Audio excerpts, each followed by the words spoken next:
Freddie Prinze. If you watched TV in the 1970s, you knew him. He was the star of Chico and the Man, one of the biggest sitcoms of the era. At just 19 years old, Freddy became a household name. His catchphrase, "looking good," made him famous. NBC gave him a $6 million contract. He had everything: fame, money, a newborn son. But behind the laughter, Freddy was struggling. His wife filed for divorce. He was battling depression. He was addicted to Quaaludes and cocaine. The pressure was crushing him. On January 28, 1977, Freddy made a series of goodbye phone calls. He called his ex-wife, his psychiatrist, his family, his business manager. Then, in front of his business manager, Freddy put a gun to his head and pulled the trigger. He was rushed to the hospital, emergency surgery, but it was too late. Freddie Prinze died on January 29, 1977. He was only 22 years old. His son, Freddie Prinze Jr., was just 10 months old. The show tried to continue without him. They introduced a new character to replace Chico. But it wasn't the same. Chico and the Man ended after one more season. Freddy's story is a tragic reminder. Fame doesn't protect you from pain. And sometimes the brightest smiles hide the darkest struggles. Jon-Erik Hexum. He was Hollywood's golden boy. Tall, handsome, charming. The kind of guy who seemed destined for superstardom. In 1984, he was starring in Cover Up, a spy drama on CBS. He played Mac Harper, an undercover CIA agent who posed as a fashion model. But on October 12, 1984, something went horribly wrong. Filming was running late. Jon-Erik was bored, sitting around waiting for his scene. He picked up a prop gun, a .44 Magnum revolver loaded with blanks. He thought it was harmless. He started joking around, spinning the cylinder like Russian roulette. Then he said, "Can you believe this crap?" And he put the gun to his temple and pulled the trigger. The blast fractured his skull. A piece of bone the size of a quarter was driven into his brain. Jon-Erik was rushed to the hospital. 5 hours of emergency surgery. But the damage was too severe. He remained in a coma for 6 days. On October 18, 1984, he was declared brain dead. He was only 26 years old. In his final act, Jon-Erik saved lives. He was an organ donor. His heart, kidneys, corneas, they were donated to people who desperately needed them. The show tried to replace him with a new actor and a new character, but the tragedy haunted the series. Cover Up was canceled after just one season. Jon-Erik Hexum's death changed Hollywood forever. It led to stricter gun safety rules on sets. His story is a painful reminder. Even blanks can kill, and a single moment of carelessness can end a life. Cory Monteith. If you watched Glee, you loved him. He played Finn Hudson, the sweet, lovable quarterback with a heart of gold. Cory wasn't just a TV star. He was a real person who struggled with real problems. He'd been open about his battle with addiction. He'd gone to rehab. He was trying to get clean. Fans believed he was getting better.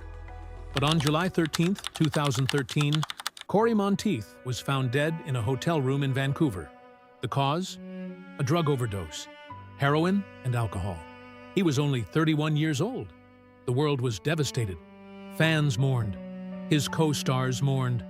And Lea Michele, his girlfriend both on screen and in real life, was heartbroken. Glee was in the middle of production. They had to figure out what to do. The show went on hiatus for months. When it returned, they aired a tribute episode called The Quarterback. Cory's character was remembered throughout the rest of the series. In the final episode, the school auditorium was renamed the Finn Hudson Auditorium.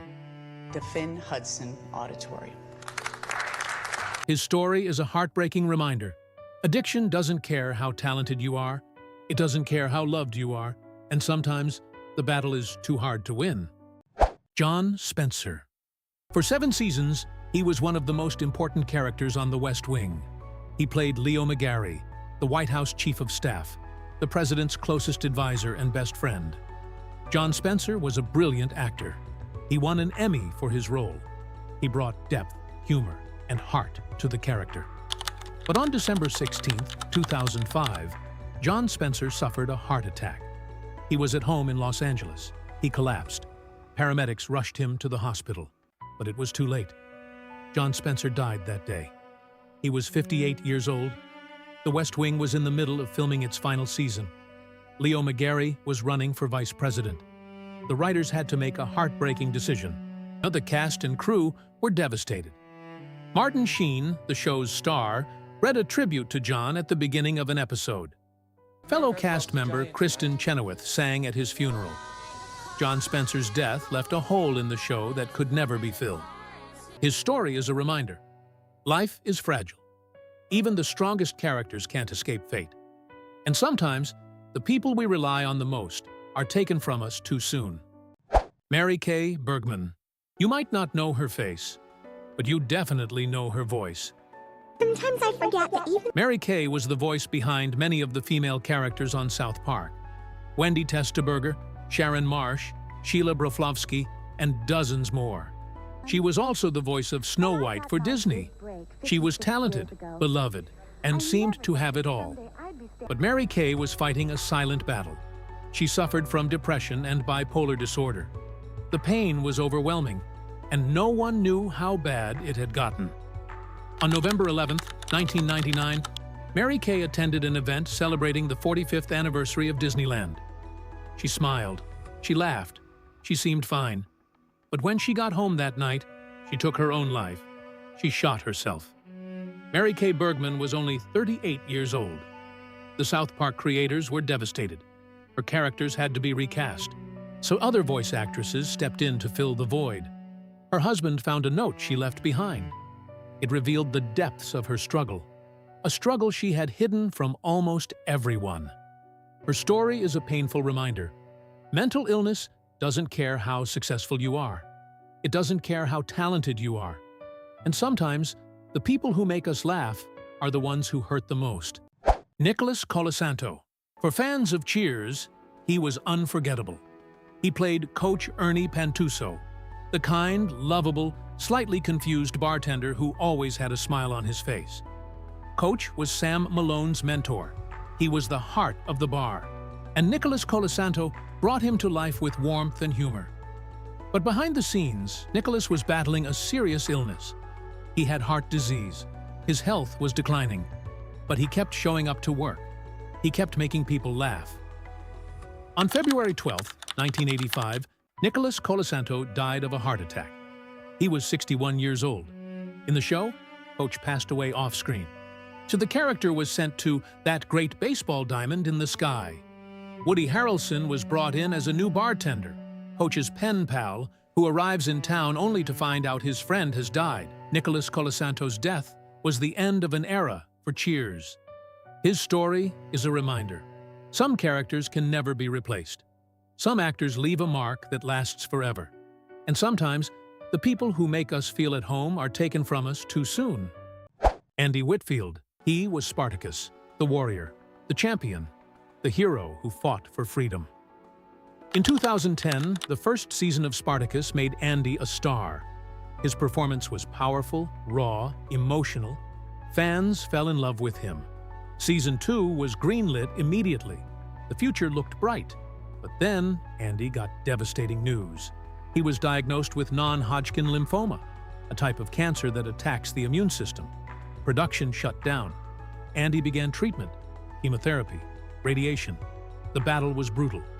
Then, in 2010, his doctors gave him hope. The cancer was in remission. He was cancer-free. Filming was set to resume. But just as quickly as the hope came, it was taken away. The cancer returned.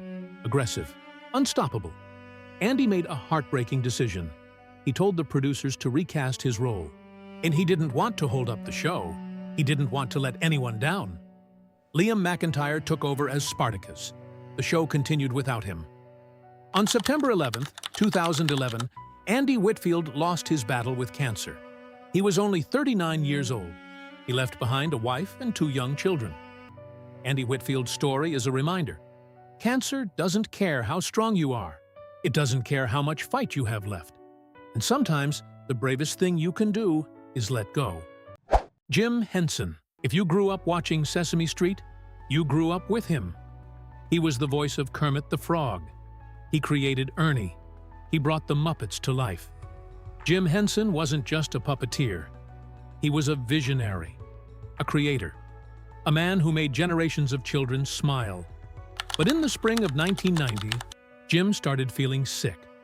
Flu-like symptoms, a sore throat, fatigue. He ignored it. He kept working. He had deadlines, projects, commitments. But the symptoms got worse. By May 15, 1990, Jim could barely breathe. His wife begged him to go to the hospital. He refused. He said he'd go in the morning. That night, he collapsed. He was rushed to New York Hospital, emergency room, ICU. Doctors worked frantically to save him, but it was too late. It attacked his organs. His lungs filled with fluid. Less than 24 hours after arriving at the hospital, Jim Henson died. It was May 16, 1990. He was only 53 years old. Other voice actors took over Jim's characters, but it was never the same. His story is a painful reminder. Sometimes, the people who bring the most light into the world are taken too soon. And sometimes, a simple infection can turn deadly. Thanks for watching. Which of these actors was your favorite? And which death hit you the hardest? Let us know in the comments below. If this video moved you, hit that like button and subscribe for more stories that matter.